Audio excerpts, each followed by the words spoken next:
want to be a homeowner, but you don't know where to start? Guess what? I'm going to help guide you through. My name is Cameron Diabas, and I am a seasoned mortgage professional, and I am the podcaster general of the Homebuyer Hustle. And I'm here to help guide you through credit, income, assets, the mortgage application, and all those pitfalls that you need to avoid, things you may not have known about. And there's a special bonus just for you. That's right, just for you. We're also going to talk about down payment assistance. We're also going to talk to real estate professionals, people in the real estate game, inspectors, and that are going to be able to help let you know what they look for when they're inspecting homes and so forth. So without any other delay, let's take the dive. Let's have some fun. Hello, and thank you for joining me again. I know I told you guys that I had a special guest, and she's here. All right, so I want to, what we've talked about before, we're going to do a little deep dive. So we have with us Cindi Rice, and she's from John L. Scott in Madrona. So I'm going to have her kind of talk to you a little bit about her background and all of that. So let's just have her take it away, and then we're going to address certain things that we both see in the market. And like I mentioned to you in the podcast before, it's going to be kind of like a round table thing, but not like red table talk, like with Jada Pinkett, because I don't want Will Smith to slap my ass. So we're just going to hold up, and we're going to just let Cindi take it, and then we're going to have this conversation kind of roundtable style and keep you guys engaged. So you better have your popcorn and you better be ready because it's going to get fun. All right, Cindi, you take it away. Okay, so as you said, I'm Cindi Rice. I'm with John L. Scott Madrona Group. Previously, I was with Remax, but John L. Scott, we started out the Madrona Group as a small group, maybe about 15 of us or so. It's grown tremendously. So they've purchased West Seattle, John L. Scott. They've purchased one over on the island. I always forget which one, but it's over on the island. We have Bothell and we have Mukilteo now. So there's now 5 of us combined into this Madrona Group, which is great. Yeah. So we have a huge team now. Huge one. Good. And that's exciting. So what are you guys seeing in the market? I know you guys have Jason Fox and Mr. Blogger comes out with all of his exciting information. We got Brian Buffini out there throwing out great information. But what are you seeing in the trenches, open house after open house, closed sale after closed sale? What are you seeing as a stumbling block or something we can help with? So what we're seeing out there, what I'm seeing, just me personally out there, is, we're still in inventory shortage, I mean, it's people aren't selling as, frantically as they were even just a year ago, really. Right. So, of course, that has a lot to do with the interest rates, which we'll talk about here later. There's been some of the real hot homes that had multiple offers and going over the asking price, but not terrible like it was. So, right. I mean, something that's, at least still within the appraisal. So, I mean, that's a plus. And then a lot of homes are going past their offer review date, where they've had no offers. So it's kind of a mixed market right now. It's really hard to nail down what it really is. Right. And what I think is that majority of the consumers that are out there have been fed a bunch of bullshit. They think that this market is going to crash and that the homes are going to get rock bottom prices and that everything's just going to fall apart and we're going to be in the Armageddon. And that shit just isn't going to happen. It isn't going to happen. It's not going to happen for a number of reasons. Number one, the interest rates went up because it was the government meddling to try to control, number one, inflation, number two, the appreciation of home values. Exactly. So they got in there, started messing around. Inflation was going crazy. Now I honestly think Inflation's numbers are below what the government is saying. And as you know, the government is always, they always overreact and then make subtle changes backwards. So it's, I think a lot of people are just confused. They have this fear of missing out. They don't realize that fear of missing out. They think that they want them to get the best deal, and they think that the prices are going to drop so low. But what they don't know, and like I told my podcast group earlier, I said, here, let me grab my notes. It's like I said, number one, people don't realize that 39% of the homeowners that are out there right now own their property free and clear. You know what I mean? Yeah. And they don't, you know what I mean? And then another 29% have at least 50% equity. And sure, those people that have the 50% equity and the people that free and clear, they're going, oh, do I want to jump out of something that's free and clear, or that I have 50% equity and I'm riding on a 3% rate? Do I want to give that up to get something where I'm going to get 6%? And like I told my dad, like the rates are going to drop. I guarantee it. They're going to go down eventually. Yeah, and you're spot on, Cameron, there. Yeah. And it's like, why do I want to sell my house when I have like a 2.5% interest rate that will probably never come around again, that we call the unicorn rate. So that was during the COVID time when every buyer from every corner of everywhere came out to buy. So they're in this great interest. They got all this equity in their home. So why would they want to sell and start all over again? But here's the thing. Now is the time to buy because the houses have dropped, and they needed to drop, really. Raising the interest rate, houses were getting out of control. Average person couldn't even afford a home. So they really did need to come down.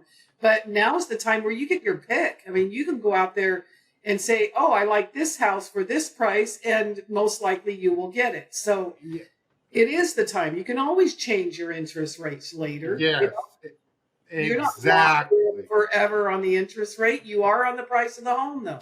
Yeah, and that's what I was saying earlier. I just said, you know what? The time is now. If you have a fear of missing out, the time is now while the rates are lower, because you have people going, I don't know if it's times to buy now, because, and the prices aren't going to get any lower. We're already starting to see prices start to creep back up. So if you have a fear of missing out, you are going to miss out. You're going to miss out on the low prices, and the rates are going to drop, and you're going to pay more for your house. Well, and here's the other thing: if they're going to wait, if they're going to wait along with everybody else, then everyone's interest rates are low now. Let's everyone run out and buy again. So you know what that's going to do? Yes. That's going to raise the prices. It's going to go over the asking price. It's going to be another frenzy. Yeah, so let's go back and let's give these people an analogy that everyone will probably understand. It's like the COVID toilet paper issue. Right. You know what? Everybody's like, it's not that bad until you go to the supermarket and you can't even find flipping toilet paper. I know. What about the one? It's going to be an earthquake. Then you go into the store and thinking, I'm just going to grab some water, and the shelves are bare. Right. People wait to the last minute. Don't get caught waiting to the last minute. Yeah. I've been preaching. Buy that dream home now, and you rent the rate. You rent the rate because you want to know what? It's going to get better. You just have got to have more of a millionaire mindset. Buy low, sell high. Right. Don't go, I got to watch out for the rate. That is important to a degree. But at the end of the day, all bullshit aside, it's about the payment. The payment is what drives it. It's the payment. It's not the rate. It's the payment. Yeah. If you pay a higher rate, you're going to be able to write off more of the interest. We know how that works. But if you wait, you're going to miss out on all these good deals that are there. And you're going to be like, what? Sure, the builders are going to catch up. They're going to flood the market with new homes. But the prices are still going up. Right. And you're right. They can always buy the rate down. I mean, that's a really Yes, good option. Yeah. yes, Well, yes. they put out, another $5,000, $6,000, buy down 0.5% or, quarter Or percent. whatever they feel comfortable doing. It's one of those things, and you and I had this conversation last week that, you know, what people need, and it's what they need. And what they need is a strategic real estate partner that can help navigate them through this, be negotiating on their behalf. A Right. trusted mortgage professional that will be able to say, hey, we have these options. We have these options, and Barbara could just do this. In some cases, is it really going to matter if we know that the rates are projected to be in that 5% range in 2024 or 5.5 range even? Well, You they've know, gone do down, haven't you they, just know? recently? Didn't they just go down this last week? They went down a little bit, and they're going to be continuously going down a little Right. bit, and they're going to slow step them down. Yep. But at the end of the day, what they need, like I said, is that trusted real estate professional and that trusted, mortgage professional to be able to say, does it make sense to Right. use your seller concession towards a rate buy down, or do you just hold on, get what you're going to get now, and then refinance later? Yeah. When the There's so many different, and it's no one size fits all. Everybody's different, but it's more like I said before. I've been doing this for a long, long time, and it always comes down to payment. It always comes Yeah, down to you're right. payment. People Yeah. will always say rate, because that's what they've been taught and programmed. And sure, rate to a degree is important, but its payment is much more important than rate. It No, I is. go and use my credit card. I don't go, now what's my payment gonna, what's my rate on this card? Sometimes I'm not gonna buy it. I'm gonna buy it, pay it off without having any interest, pay it off Well, early. and You then that know? brings up a whole nother area is, okay, so if you want to keep your payments at a certain level, what makes it so that you can't just buy a home at that same payment? So, I mean, because renting Exactly. versus buying, is a whole nother subject too. So you're going to Yes. pay all this money towards somebody else's mortgage when you could be paying that towards your own mortgage, and have equity and money in the bank. Yep, exactly. Another thing we talked about, I have people that are saying, well, the interest rates are too high. It doesn't make sense for me to purchase a home now. But yet you're paying $2,100 a month in rent, which is basically 100% interest, and you're okay with that. Right. Yeah. Or they're going to pay, 24% interest on a car or 18% on a Yes. car. And that's Yeah. okay. They're going to Yeah. pay almost double what the car's valued at. Right. So, Exactly. so you're at, less than 7% on a mortgage rate, is not that bad. No, and like I said earlier in the podcast when we talked about the mortgage rate predictions, and I had mentioned that back in 1984, mortgage rates were at 20.84%. So let's just say 20, or if you want to round it up, 21. Yeah. In 84, and but CDs were that high too. But and for all these people, the CD is the certificate of deposit, not the music CD. But anyway, Right. it's so. Investment. But yeah, but I mean, they just don't put everything, and then people will say, well, homes were only $20,000 back then too, or 25 or $30,000, and it's like it's all relative at this point. You also made $4 and $5 an hour, Yeah, so it balances out. Yes, it's all relative. Exactly.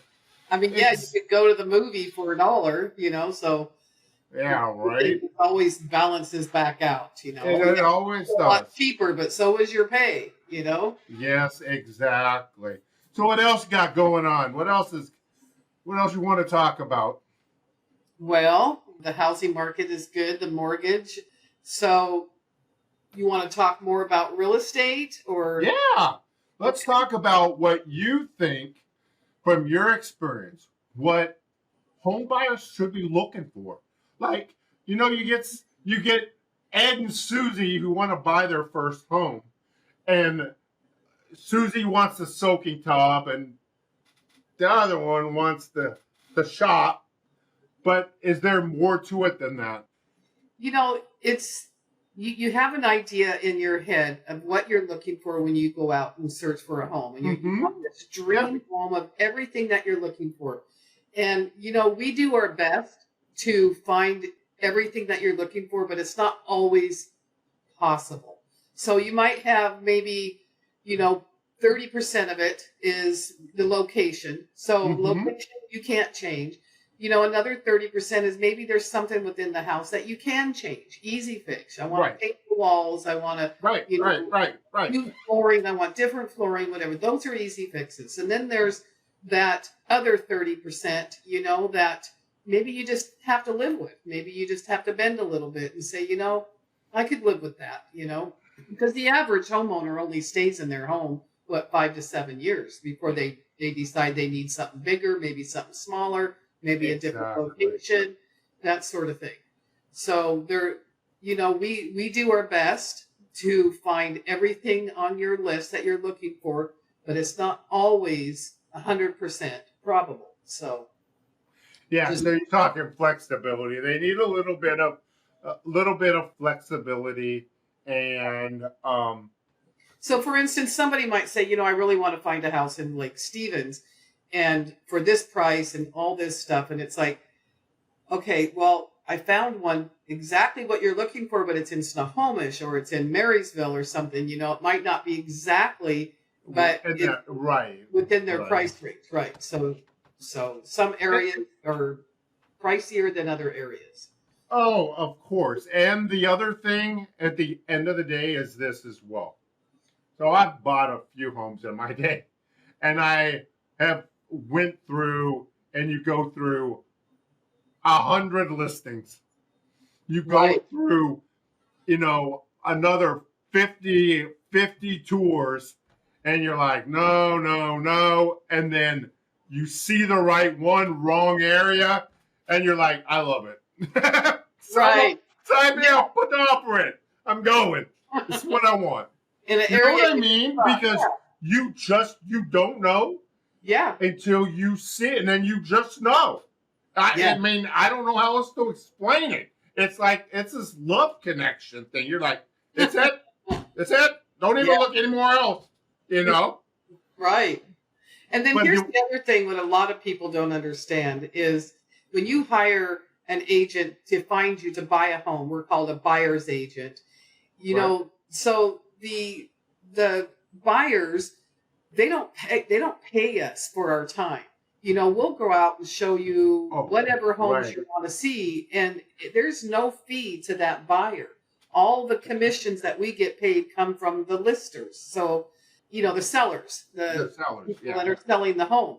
So it's a real misunderstanding to the majority of people is, well, I don't want to go to a real estate agent because I don't want to pay all that money. Well, you don't pay our fees. The seller pays our fees. So we work for the buyers for pretty much nothing, For nothing. Oh, see, I think a lot of people don't realize that. I think, I have to pay for the agent. The agent's gonna, see what I mean? But they don't. So, get a hold of a real estate agent because it's not going to cost you anything. It's only going to cost the person from the house. On the selling side, got to definitely watch the selling side. Exactly. And then they've done, is it just Washington or around the U.S. where I think it's probably just Washington where they've changed that commission breakdown for the seller. The seller can have the 1.5 or however they do that. We can now negotiate our rate with the selling agent. So we can, if the selling agent says, okay, we'll give a seller concession, right? So say the buyer wants to have $10,000 back to buy their interest rate down. Right. And then the agent has that option to say, I'll give a percent of my commission to cover that. There's certain negotiating ways. I mean, we don't like to do that. So because we work very hard for. Oh, exactly. I mean, exactly. When you buy a house, we're not done. We're not like, okay, well, good luck now. You're all, forms are signed. Okay, see you later. I mean, we're in it till the end. 30 to 45 days, all the way to the end. We have inspections and appraisals. And beyond. And beyond. Yeah, and beyond. Because it's a lifelong relationship. At this point, you're going to be working with their children, with their children's children. Right. It's become a family affair at that point. Yeah, exactly. Yeah, I mean, we drive all over the place. We might show you 20 homes before you want one. I mean, we do work very hard to earn what we get paid. It's not easy money. Oh, that's easy. Let's just sign some forms and you're done. You're not done. It's like just begun. So yeah, very true. Very true. Very true. What do you see the inventory coming back? And I mean, what's your take on this? What do you think that we're gonna start?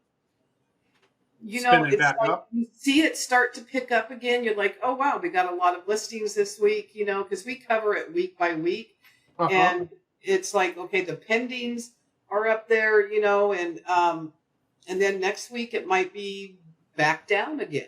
It's like at any given time you could have, a bunch of houses come on the market, a bunch of them go pending or sold, and then the next week there might be very few on the market. But there is a lot more new build that has come out, which is good. The new homes. The new homes are coming out a lot more. Yeah. Good stuff. Well, I want to thank you for taking the time to give your insight, because it's like I said, we hear different stuff, and I say we hear things in the media that unless you can take a step back, you don't realize, or if you're in the game, you don't realize a lot of stuff that the media is talking about is bullshit. They're just they're preying on people's fear of the interest rates. The houses are going to, and then feed them with false hope. The home values are going to collapse. It's like this isn't 2007, 2010. We will never be there again.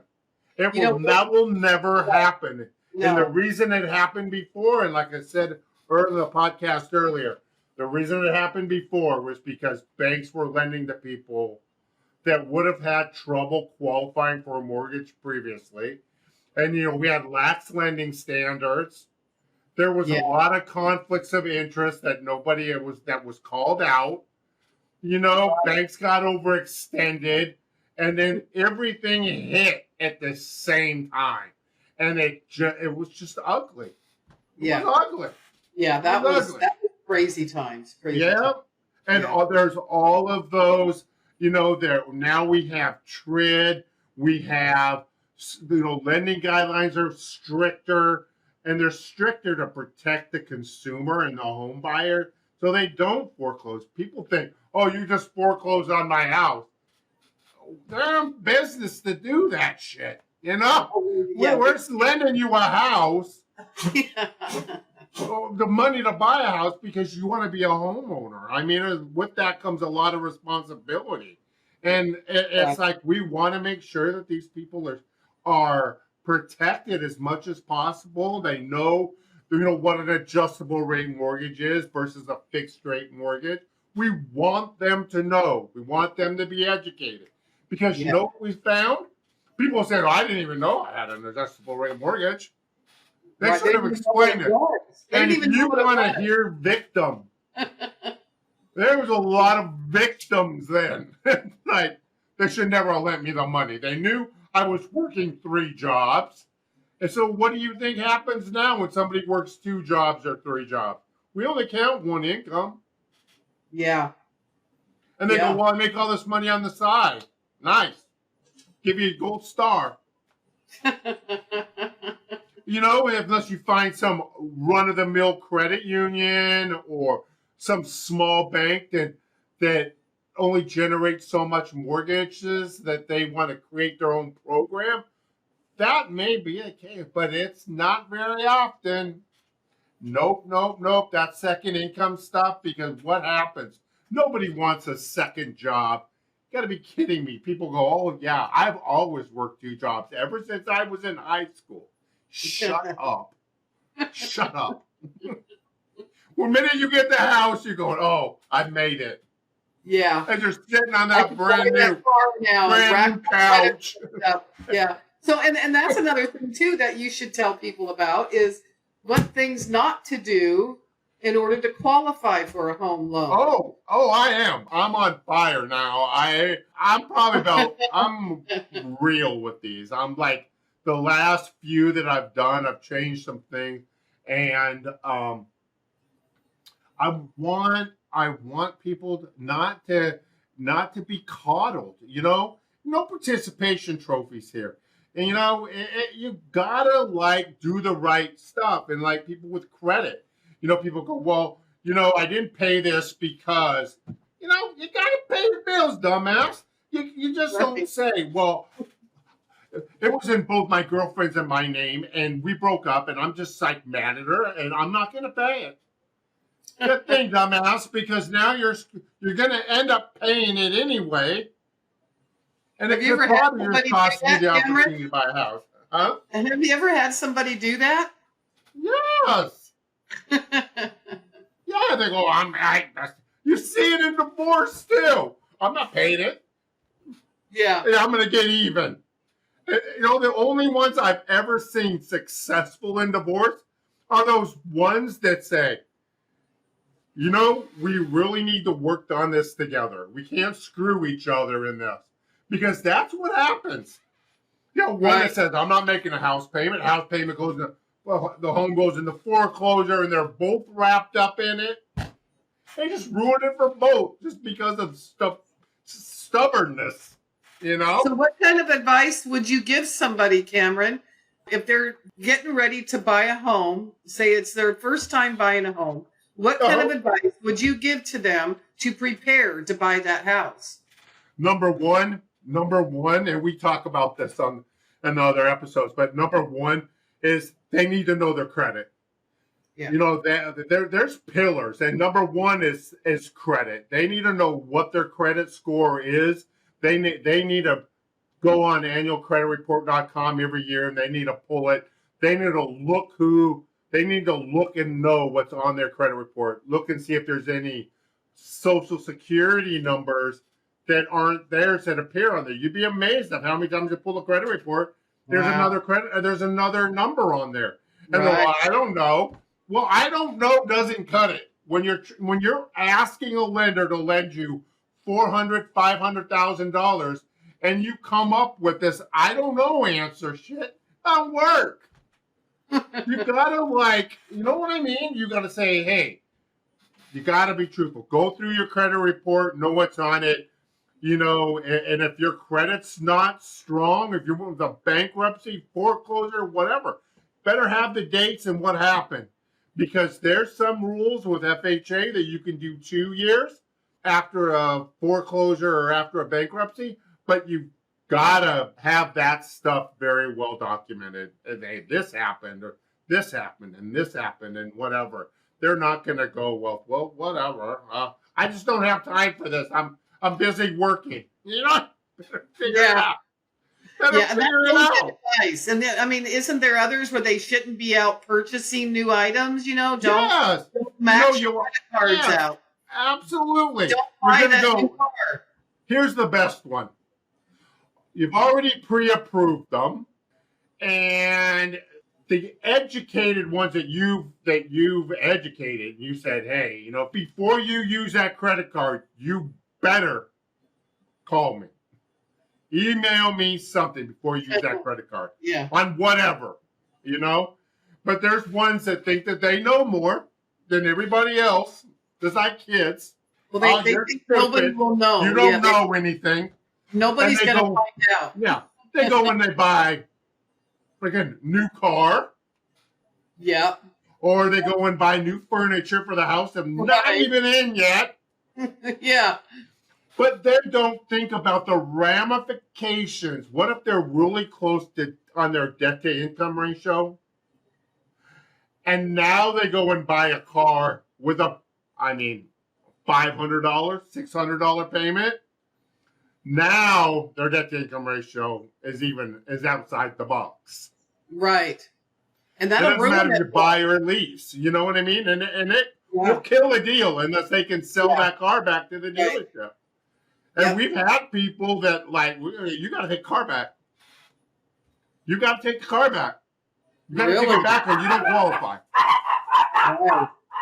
You know, whether people that are, hey, you know, we're gonna buy this. Can we're gonna need some new furniture. I'm like, wait until this is all done, right, and closed, and then use one of those.